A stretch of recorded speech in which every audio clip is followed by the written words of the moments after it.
Moikka! Nyt on aika esitellä kasvatuksen ja koulutuksen toimiala.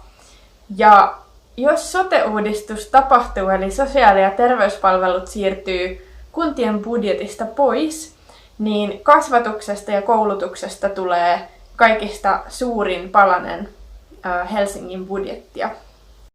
Ja tänne alle kuuluu ihan tosi tärkeitä asioita.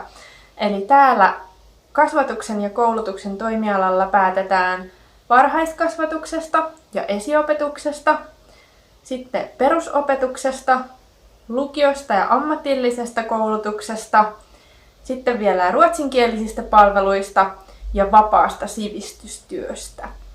Mulle on ihan tosi tärkeää, että koulutus on Helsingissä laadukasta ja että ryhmäkoot pysyy riittävän pieninä. Lisäksi mä haluaisin, että mennään mahdollisimman paljon ulos luokasta, esimerkiksi luontoon ja muihin kohteisiin ja tutustutaan oikeasti tekemällä ja kokemalla elämään ja maailmaan. Varhaiskasvatuksen puolella on tällä hetkellä aika kova pula osaajista ja meidän täytyykin pyrkiä siihen, että esimerkiksi palkkaohjelmalla, varhaiskasvatuksen ammattilaisten palkkoja nostamalla me saadaan tänne Helsinkiin niitä osaajia.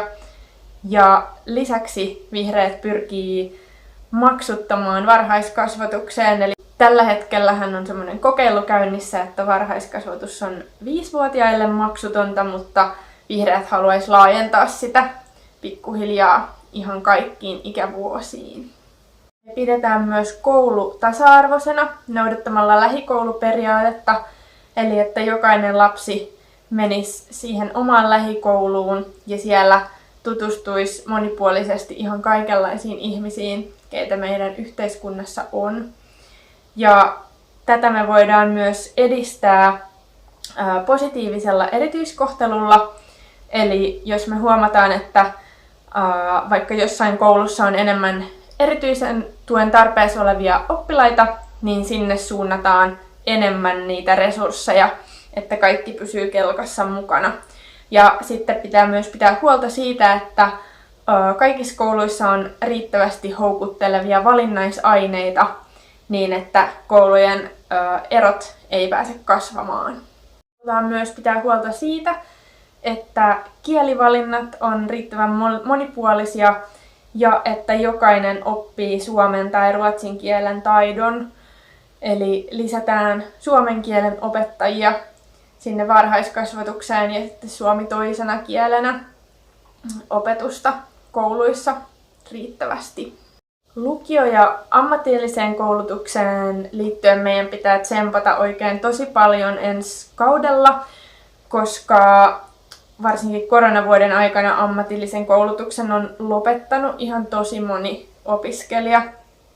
Ja tätä varten meidän pitää oikeasti panostaa siihen opinto-ohjaukseen ja siihen, että opiskelijoilla on riittävästi tulevaisuuspohdintaa, pitää olla riittävästi resursseja siellä kouluissa ja oppilaitoksissa.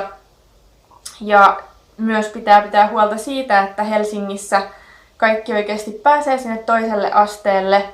Eli esimerkiksi lukioiden keskiarvorajat ei saa nousta liikaa niin, että sen takia joku ei pääsisi Helsingissä lukioon.